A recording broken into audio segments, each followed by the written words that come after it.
Bienvenue dans le podcast à l'onde de Van Mag, le magazine qui se lit et s'écoute. Retrouvez ici la version radiophonique et enrichie d'un article que vous avez peut-être déjà lu ou qui vous donnera envie de le lire.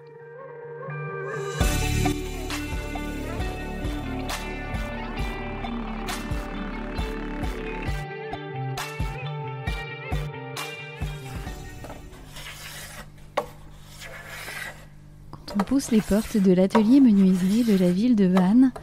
On s'attend à entendre le bruit du bois qui est travaillé. Mais en fait, ça donne plutôt ça. Et c'est David Lemétour, le responsable de cet atelier méconnu au centre technique municipal. Bonjour, merci de nous accueillir. Bonjour. Qui nous ouvre les portes. C'est immense ici, ça fait combien de surface ? Ça fait 1000 m² au total.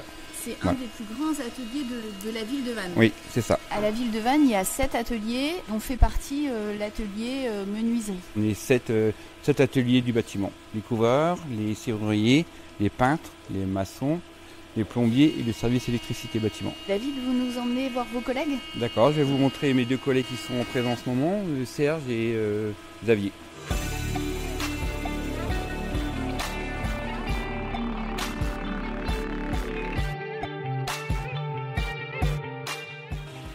Vous nous faites visiter, Xavier ? Et on a pas mal de machines. Donc là, on a une scie sur table. C'est pour tout ce qui est débit de bois massif, mélaminé, médium, enfin tout ce qui est panneau.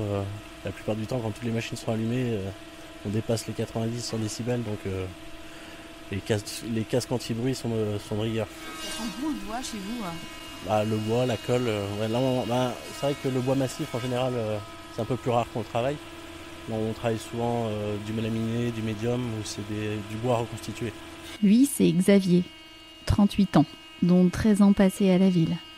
Il fait partie des 6 menuisiers municipaux, dont un apprenti, chapeauté par David Lemétour. Ici, on conçoit, on fabrique du sur-mesure. Une épure, c'est pour faire le plan à l'échelle 1.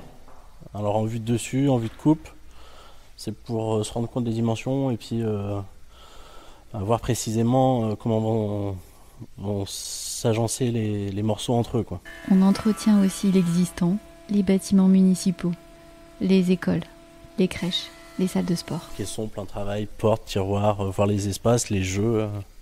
J'avais un collègue qui disait le jeu c'est l'art de la mécanique. C'est pour justement que tout fonctionne bien, quoi. C'est la force de ce service municipal, réactif, souple, qui répond chaque année à près de 600 demandes uniquement pour la ville de Vannes. Un matin, on peut être au sommet de l'hôtel de ville, dans le Campanile, là, comme récemment avec mon collègue, on a été poser des grilles qu'on avait fabriquées au préalable à l'atelier pour pouvoir empêcher les pigeons de venir dans le clocher. Et le lendemain, dans une école, à rehausser un tableau. Ici, la spécificité, on travaille en binôme. Alors qu'on reprenne... Pour reprendre les côtes, puis diminuer. Xavier fait équipe depuis ses débuts avec Serge, 20 ans son aîné, et en musique. Toujours. En cadence ? Ouais, c'est en fonction de la musique. Donc, C'est ce binôme qui réalise le nouvel accueil du centre Victor Hugo, avec la conception et la fabrication de meubles en bois. De la structure métallique. La structure métallique. Donc il va falloir qu'on recouple la structure métallique.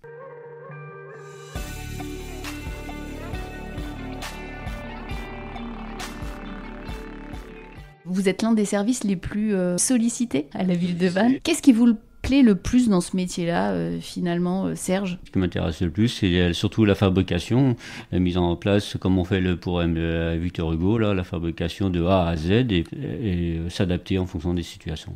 Mais ça, c'est intéressant. Apporter une qualité de vie à la personne, par exemple, qui va recevoir... Par exemple, là, on va mettre un système de levage pour le plan de travail.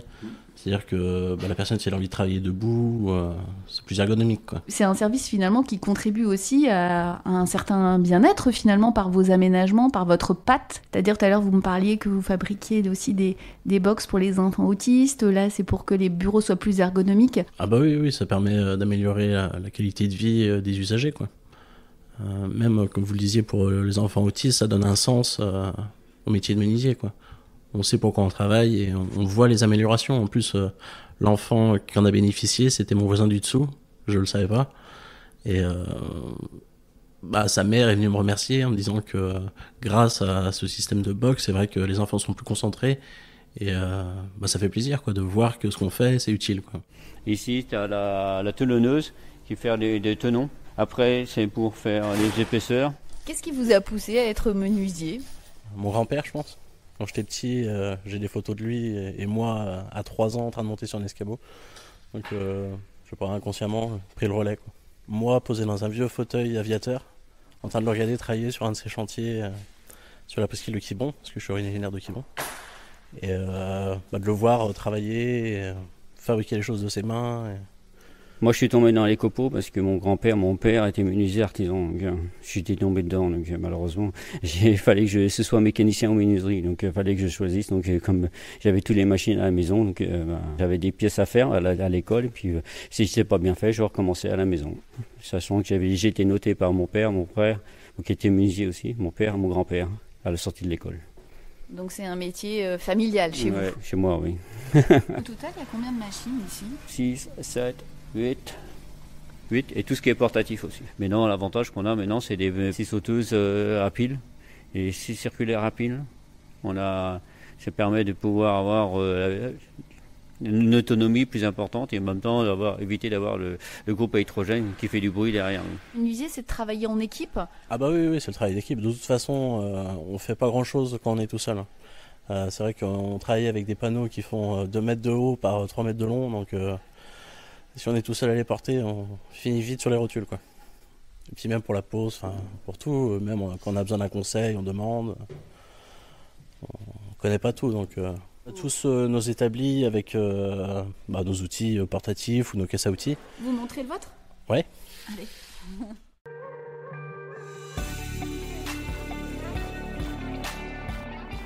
Vous devez déjà aussi travailler sur la conception. C'est tout ce travail aussi intellectuel qui vous plaît jusqu'à la réalisation finalement d'un produit? Ouais, c'est ça, c'est se projeter dans l'espace et s'imaginer comment va être la pièce, la façonner, faire au mieux pour que ce soit esthétique. Et vous avez même un petit drapeau du RCV. Ouais, faire un supporter. Est-ce que vous avez contribué aussi à travailler sur l'espace presse qui a été refait? Ouais, c'est ça. Avec mon collègue Serge, on a refait la tribune presse. Alors là, c'est un matériau particulier, c'est de la résine. Donc nos collègues de la serrurerie ont fait une ossature en inox. Et nous, on est venus habiller et faire une estrade pour pouvoir loger tous les journalistes sportifs. De France. Et de Navarre peut-être. Au milieu de l'atelier, c'est plutôt ce qui est espace de collage. Donc on a ce qu'on appelle des dormants. C'est en fait des grands serre-joints comme des grands IPN en métal qui permettent d'assembler les panneaux ou les grandes pièces de bois. Vous fabriquez du sur-mesure. Quand on est menuisier municipal, il faut aussi être capable de travailler avec tous les services et répondre finalement à la demande de la manière la plus efficace. C'est savoir s'adapter. Avec l'expérience, on sait ce qui est faisable ou pas techniquement. Après, on nous donne des idées et c'est à nous de les réaliser. Donc en fonction de ça, on sait ce qui est réalisable ou non. C'est une scie. C'est un format, ouais. C'est assez dangereux là pour... Ah oui, c'est des machines qui tournent à plus de 6000 tours minute, donc la moindre erreur d'inattention, et c'est un doigt qui part. Et encore là, ça va, ça coupe net. Là-bas, c'est une autre machine, une scie à ruban, où ça coupe pas net, ça arrache. On a des visières pour les yeux, des lunettes, des genouillères, des chaussures de sécurité, des casques, des harnais quand on travaille en hauteur. Menuisier, c'est un travail de précision. Ah oui, on travaille au millimètre. Vous êtes en binôme depuis 13 ans. Qu'est-ce que l'un a apporté à l'autre finalement? Puisque vous, quand vous êtes arrivé ici, Xavier, vous aviez 25 ans.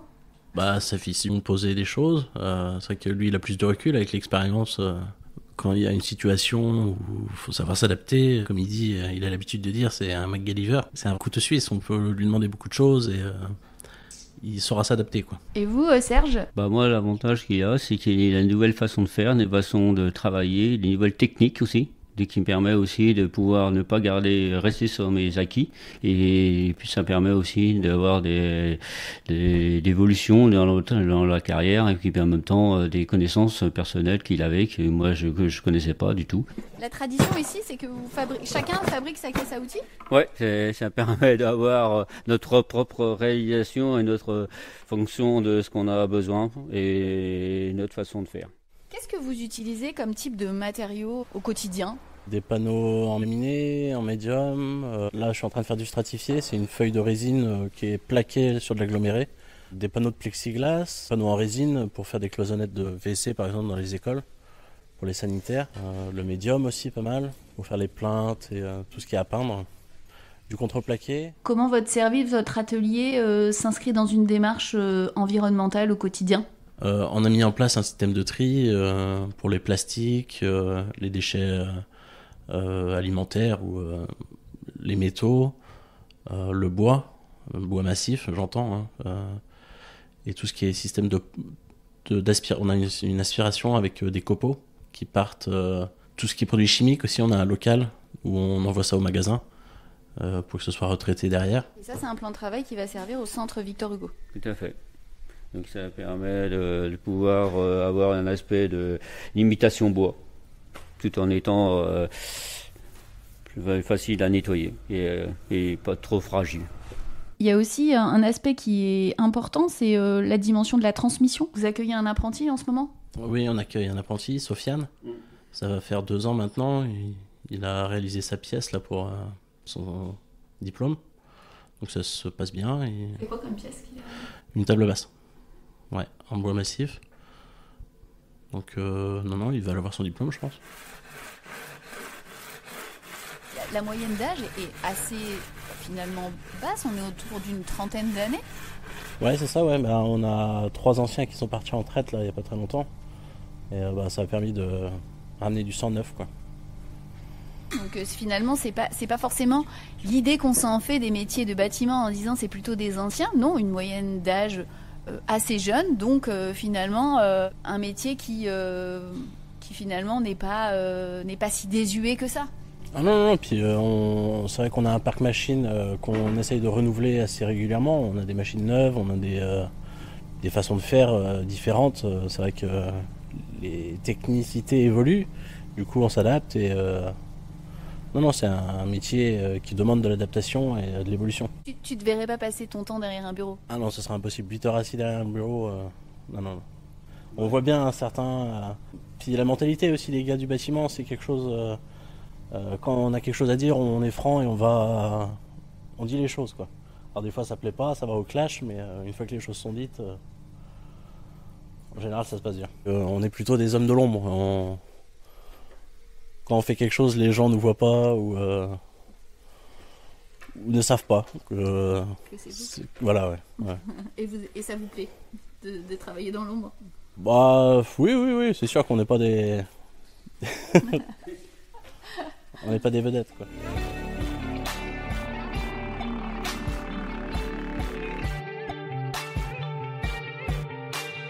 Retrouvez l'article correspondant à ce podcast dans le dernier Van Mag, disponible en magazine papier ou en ligne sur le site internet www.mairie-van.fr. On vous dit à bientôt à l'onde de Van Mag.